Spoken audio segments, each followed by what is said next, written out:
The phone calls were the worst part. When the obscene letters began rolling in, filled with the hate speech and threats of violence, Dr. King could take them and throw them on a table and not look at them. No one but he had to open them, and he could shield his family from them to some extent. But the phone was another story. Dr. Martin Luther King Jr. was 26 years old when he became the president of the Montgomery Improvement Association, the group organized to support the boycott of the Montgomery, Alabama city bus system by some 40,000 of its African-American riders. Dr. King was 26, fresh out of school, and the new young pastor at the Dexter Avenue Baptist Church. The Montgomery bus boycott began December 5th, 1955. By January of 1956, Dr. King was receiving 30 to 40 abusive and threatening letters a day from the angry white citizens of Montgomery. This is according to the biography of Dr. King called Let the Trumpets Sound by Stephen Oates. The letters King could throw on the table, but the King household was also receiving 25 or more obscene and threatening phone calls every day, and they had to answer the phone. There was no caller ID then, or leave a message and we'll get back to you. And the phone call could be a civil rights organizer calling about the boycott with an important matter to discuss. Or it could be some other urgent civil rights issue. So you had to answer the phone. If Dr. King was out, his wife, Coretta Scott King, had to answer the phone. And it could indeed be important business. Or it could be someone screaming hatred into the phone, or threatening the life of Dr. King or of Coretta, or of their infant daughter. Dr. King began to jump whenever the phone rang. The barrage of threats was wearing on him. He was becoming fearful and worn out by it. His friends, like Ralph Abernathy, knew something was wrong. They could see the toll it was taking on him, but there was little they could do to help him. One late, exhausted night, Dr. King answered the phone, and a furious man on the other end told him if he didn't stop the boycott, they would blow up his house. Something in King broke, and he felt like he must quit. King bowed over his kitchen table and prayed. Lord, King prayed, I'm down here trying to do what is right. But Lord, I must confess that I'm weak now. I'm afraid. The people are looking to me for leadership, and if I stand before them without strength and courage, they too will falter. I am at the end of my powers, he prayed. I have nothing left. I can't face it alone. King would later say, in that moment, he felt a presence stirring in him, and he heard an inner voice which said to him, Martin Luther, stand up for righteousness. Stand up for justice. Stand up for truth, and I will be with you even unto the end of the world. King's trembling stopped. He felt an inner calm he had never experienced before. He realized in his own words, I can stand up without fear. I can face anything. Today, death threats and bomb threats have become sadly common tools of intimidation in American life. This is often tied to politics, but you do not need to be some high-profile political person to be targeted. School board members get death threats. Election poll workers get death threats. Public health officials get death threats. Dr. Fauci, it goes without saying, got death threats. But also librarians get death threats. You can Google that. So do feminist video game bloggers. I was once talking to the curator of a museum who had focused her work on diversifying the museum's art exhibits. She said, of course, she gets death threats for exhibiting African American art, which shows how naive I was. Museum curators get death threats? Of course, LGBTQ people get death threats, as do LGBTQ events. When a UU church in Ohio held a drag queen story hour one Sunday afternoon, protesters assembled across the street brandishing assault rifles. It is becoming quite common to see military-grade weapons in public spaces as an implicit threat. The death threat that Dr. King received was not an idle threat.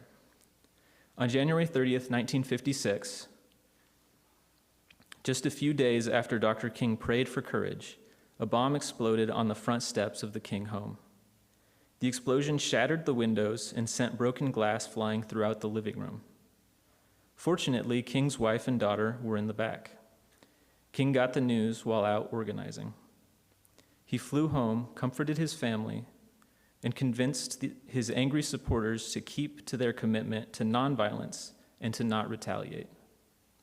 On February 1st, the home of another civil rights leader, E.D. Nixon, was bombed. In the days immediately after the two bombings, King had armed bodyguards around his home to protect his family. But ultimately, his commitment to nonviolence was such that he sent the guns away. Guns attract guns, he felt. He would put his trust in love. As the boycott continued, the violent threats in Montgomery escalated, but it had become clear that this would not dissuade the protesters. So the local authorities escalated. They arrested key leaders, including King, under an obscure law. King, who was out of the state on business when the warrant was issued, returned to Montgomery and allowed himself to be arrested, knowing he risked prison and violence, but ultimately he was tried and fined. In November of 1956, Alabama's Supreme Court ruled that the segregation laws were unconstitutional. Dr. King had won. The night of the court ruling, the Klan paraded through the black neighborhoods with torches, determined to intimidate black people into submission. Before, the people in the neighborhoods would have locked their doors and stayed inside when the Klan came through their neighborhood. On this night, they went out onto their porches and waved cheerfully to the Klansmen and their hateful motorcade. They knew they had won, and they were not afraid. For the rest of his life, Dr. King fought what he identified as a triumvirate of interlinked social ills: racism, militarism, and poverty. In 1956, he was fighting racism and segregation. In 1967, in a speech in New York City, he came out against America's involvement in the Vietnam War. When he was murdered a year later, he was organizing a Poor People's March on Washington and a campaign on behalf of striking sanitation workers. Underneath all of it was a vision of a world transformed by radical love, such that all people have the opportunity for the fullest development of the self, in which all are cared for and included. Dr. King called this vision the beloved community. As King worked toward this vision, he attracted the hostile attention not just of racists, but of the FBI, who added to the chorus of threats that were not idle threats. There were many powerful forces arrayed against Dr. King, threatening him all manner of harm. In the speech he gave the day before he was murdered, the mountaintop speech, he closed by saying again that he was not afraid. We need courage.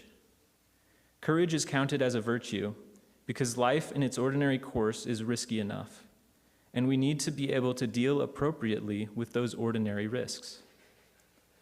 And then sometimes in the course of our life, that which is noblest and best within us calls us to take more significant risks, even extraordinary risks, in the name of doing that which is right. This might not include the risk of physical harm, but then again it might. Our own tradition has its share of martyrs, people like James Rieger or Viola Liuzzo, who died in the struggle for civil rights. Or heroes like Martha and Wait Still Sharp, who willingly went into Nazi-occupied Europe to get Jews and political dissidents out. Those are extreme examples. But then there are other kinds of risk we face when we rise up or speak out for what we believe. We can lose our jobs, or lose family or friends, or lose clients. We can lose status or reputation. We can be excluded from communities. When the very famous founder of American Unitarianism, the Reverend William Ellery Channing, finally spoke out against slavery in 1835, his well-heeled Boston congregants who formerly loved him would thereafter cross the street to avoid him. I'm sure that was painful and bewildering. Not as painful as being beaten up at a protest, but still a risk. The world is very uncertain right now. Here at home, our institutions are under remarkable stress, and the years ahead promise to be ones of remarkable challenges. We may, any of us, or all of us, be asked to find our courage in the years that lie ahead. In the face of the real possibility of loss or harm, in the face of the real risks that life asks us to sometimes take, it is normal for our courage to fail for a moment. That's just being human. How do we recover? In Dr. King's moment, the moment where he found himself most in need of courage, he prayed. It is a testament to his character that he didn't pray for safety because he knew safety was impossible. He did not pray to be delivered from the task at hand. He did not pray for his burden of leadership to be lifted. He did not ask for a miracle. He prayed simply for courage so he could continue to serve effectively, so he could lead the people in the work that needed to be done. And when he heard God speaking within him, when the voice answered him, God didn't promise safety either. Safety was off the table. God promised presence. That's it. The voice that Dr. King hears promises only that he will not have to do the thing alone, because God will be a constant presence with Dr. King, and that's enough. What does that mean in our theologically diverse Unitarian Universalist context, where you may believe in a God who appears as a voice and a presence inside of us, at least sometimes, or you may not? You may not necessarily believe in a personal God or any kind of a God. Is there a constant presence that ultimately serves as a ground of courage for you, as an anchor for your spirit in troubled waters? The great 20th century pastor Howard Thurman, mentor to Dr. King and many civil rights workers, and also to many Unitarians, once wrote, "Keep fresh before me the moments of my high resolve, that in fair weather or in foul, in good times or in tempests, in the days when the darkness and the foe are nameless or familiar, I may not forget that to which my life is committed." What is it that is with you in the moments of your high resolve? Who or what companions you? Is it God? Is it love? Is it the Spirit of life, the creative, healing, transforming, regenerating energies of the natural world? Is it the power of a community like this one, the knowledge that so many people of goodwill will be there beside you? Or is it the ancestors, the silent witness of all those brave souls who came before you, who found their courage, who risked for those who came after?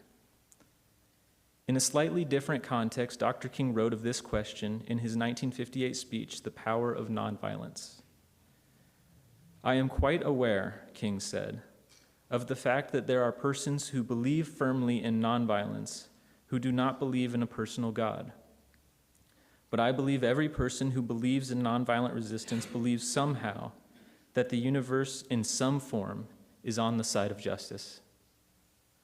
That there is something unfolding in the universe, whether one speaks of it as an unconscious process, or whether one speaks of it as some unmoved mover, or whether someone speaks of it as a personal God. There is something in the universe that unfolds for justice. This idea that the universe unfolds for justice echoes the well-known quote by the famous Unitarian minister, Theodore Parker, who wrote, "I do not pretend to understand the moral arc of the universe. The arc is a long one. My eye reaches but little ways. But from what I see, I am sure it bends towards justice." It is an image that King himself would use often. In the story, as Dr. King tells it, when his courage came so close to failing that night, what he needed to hear was not that he would be safe, nor that he would win, but that he would not be alone. The same Spirit that bends the moral arc of the universe would be with him, and that gave him courage and strength for all the trials that followed. What reconnects you to the source of life and love? What reconnects you to the source of courage, to the presence you will turn to in those moments when your vulnerability, your merely humanness, feels vast and overwhelming?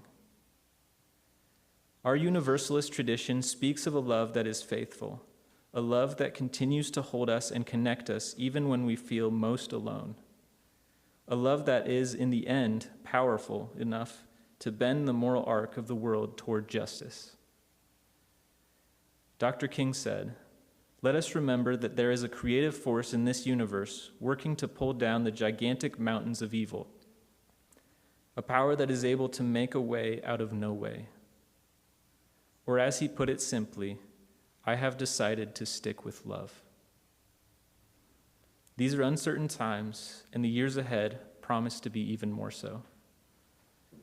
When the ground is so unsteady beneath us, when so many things must be risked and chanced, let us trust in love. Let us trust in our own UU communities, and let us find the courage to move forward together toward our vision of the beloved community, knowing that in that moment, when our courage is needed, we will not be alone.